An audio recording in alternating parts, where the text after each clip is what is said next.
Assalamu alaikum wa rahmatullahi ta'ala wa barakatuh. Welcome to Success Path, where we explore stories of successful people who have paved their way from nothing to making their own names. Welcome to an uplifting episode. We are hosting today a dedicated teacher, founder of a female teaching club, and a creative voice behind engaging educational content on social media. Welcome with us, Asia.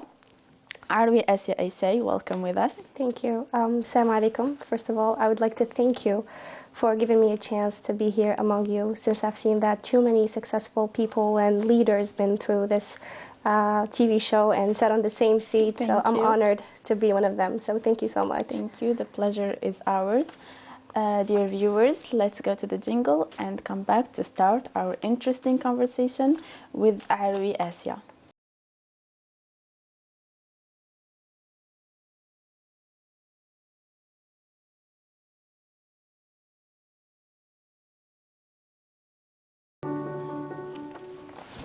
We are here to start our conversation for today with Asia.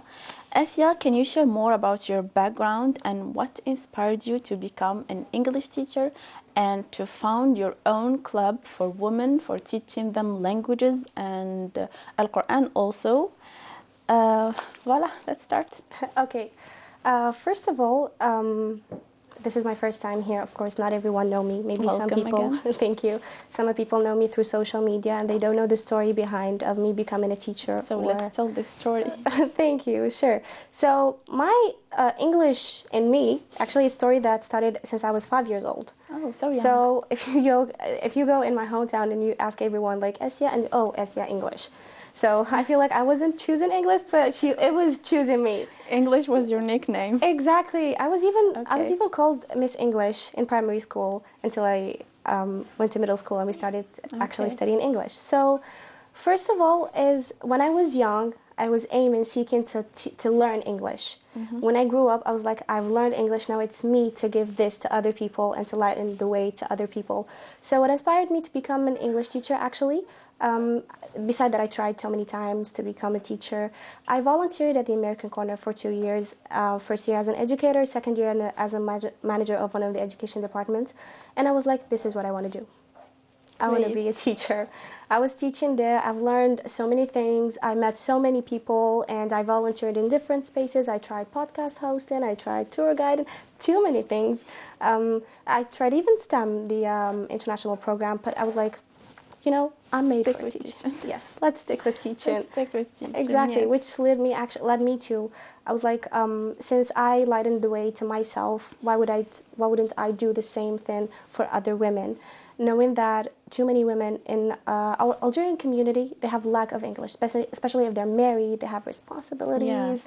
They can never have time to learn. Yes. And they would never ever have time to go and to actually, let's say, go to a school or learn. So I was like, the solution is just like, why don't we bring them this process instead of them going to learn? Okay. So, and it didn't stop only in English. I was just like, the first key is that we should start with Quran and provide more knowledge, give a chance to There is no better way to start.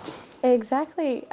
So this is the first thing that inspired me. And actually, there's a very cool story behind how I started this club. Oh, okay. Let's hear this story. Okay. So first of all, I was teaching like a student of mine.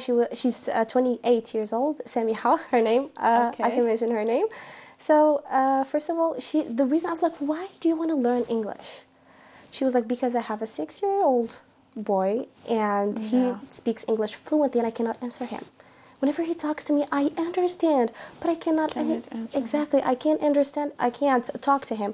I was like, okay, so if you're this way, there are just like too many women at the same position as you are. So I was like, why wouldn't I just bring this to all women and just like make a solution? Okay, great. What are your hopes for this club? What impact do you want it to leave on these women's lives and journeys? The first impact is that I wanted them to know, especially that I started with Quran. Quran could facilitate a lot of stuff in our life. Mm-hmm. So scientifically proven that Quran actually make our brain lighter. It helps us in learning. Facts. So on.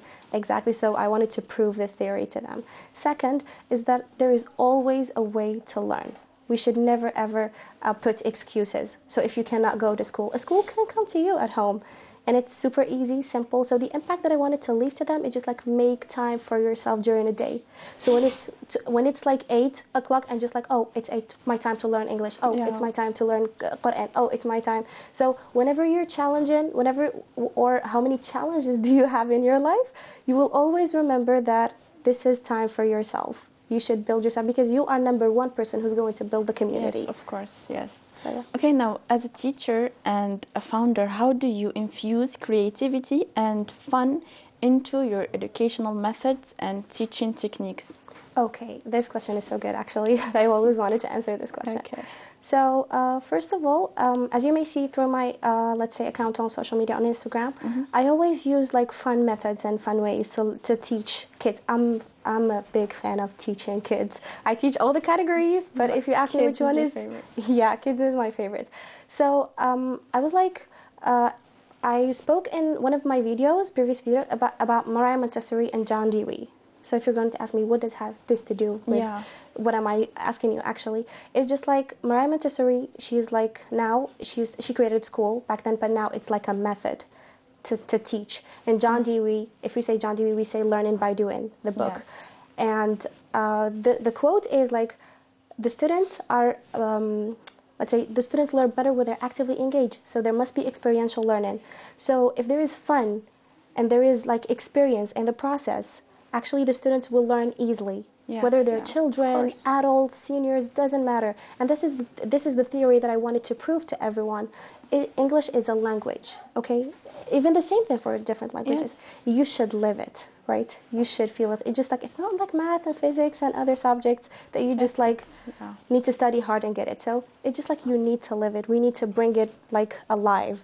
So, and actually I've trained about this, let's say in the American corner for the 2 years interactive learning. That was the thing for it. So yes, that's so interesting. Or an interesting talk, and what an interesting conversation. Dear viewers, let's go to the jingle and come back.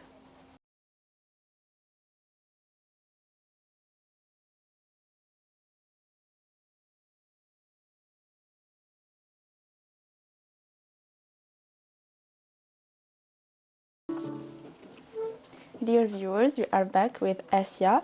So, empowering women through education is a noble pursuit. Can you share a pivotal moment or experience that fueled your passion for going with it and creating this club? Okay, I have too many memories actually to share and too many motivational moments. I want to say that it is a very interesting value added to our society. Exactly. It's maybe, let's say, it's one of a kind here, especially in Algeria, because let's say because it's only for women. There are like different platforms, different clubs. They're super good actually. But me, I When you say woman, you say mother, you say sister, you say so many categories. Exactly. So at the end of this journey, or we didn't even start the journey actually, what motivated me most and what actually memories or moments that motivated me even more to go through this is that first time that we ever did like this online session, it was the first time, the opening, let's say, of the club. And I was like, I saw how passionate the girls are. Especially, you can say like 20 years old girl could never actually go in the same mindset with a 30 years old mom. But no, they have the same mindset. They want to learn. This is the same thing for them. So I tried to divide categories. So let's say the girl is a girl who studied in a university. So the woman is one who studied in university. The woman is a mother. The woman is a sister. The woman is a daughter. So actually, let's say, educating her, showing her, giving her time. So it means that we're giving time to our community. It means we're contributing. Elevating maybe our society and community. Exactly. So that's what they shared when I first asked them. This is the moment that I was like, why did you join like Proud Women Club? Our club, yeah. Why did you join it? Like, let's say, convince me. So they were like, because I want to learn for myself, because I want to make time for myself. One of them said, because I want to be a good mother, because I want to teach my children. That's so these moments for me are... Yeah. Okay, now, what challenges did you encounter creating your club, and how did you overcome them? And how did they pave the way, maybe? And how did they change and influence the way and the vision? Okay, the big challenge is that we need to have a team. Actually, and the very big challenge is that you are a woman trying to do this by your own. So I tried to break that rule. You're doing a great job, by the way. Thank you. So I tried to break that rule. You're a woman, maybe you cannot do this by your own. I'm just like, yes, I am a woman, but since I am guided and by my religious, let's say, values, I can still do it. So I was like, the big challenge is that I'm alone, but I'm willing to have a team maybe in the near future. You have a club full of women, so you're not exactly. Alone. Well, that's, yes. Well, they would think that I didn't support them. Well, technically, trying to the selection process, sending emails, these challenges, and being a woman and trying to make the voice or reach out my voice to everyone, that was the big challenge. But actually, it's going good because social media is a platform that could facilitate this for you. So yes, that's so interesting. Well, this conversation is so interesting. What would your final advice be for the women, for the students, for the kids? Okay, my final advice, first of all, before I give my advice, I would like to make everyone know that actually this club or let's say the incomes of the club is going to charity. That's so interesting. Whenever they're not going to pay a lot of money to learn, but when they pay, it's going to go for charity. That's a very great cause. So exactly, you should never put money as your first target. You should know how to contribute in your community. You should know what's the added value in my community? How can I actually make it happen? Yes. And then you should, of course, we need money to continue life, stuff like that. But let's not put it as, let's say, as a big, or let's not... a setback or... Exactly. So my advice for everyone is just seek the opportunities whenever they are. Because seeking the opportunities would lead you to everywhere. For me, it started from an idea. Now I'm here sharing this with you. So, seek the opportunity. Yes, thank you so much. I want to know a little bit about what are your next goals for the futures, for the club and for your teaching journey and also for your content creating journey on socials. Okay, my number one goal is to grow bigger. Honestly, to reach out to every woman, maybe here in Algeria. That's first, why not out of Algeria, since it's a club for women.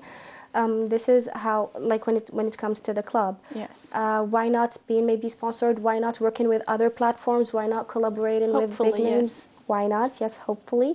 And other vision in content creation is just we change the vision or we change the idea of teaching in our country, because there are too many successful teachers, too many amazing teachers. Here in the session, I've seen that too many amazing teachers been through. Been here, and I was I want them to know that we have potential here. We can still do it, especially being a woman. So yes, Asya, thank you so much for being here with us. It was such an interesting talk. Dear viewers, we have arrived to the end of today's episode from Success Path. Assalamu alaikum wa rahmatullahi ta'ala wa barakatuh.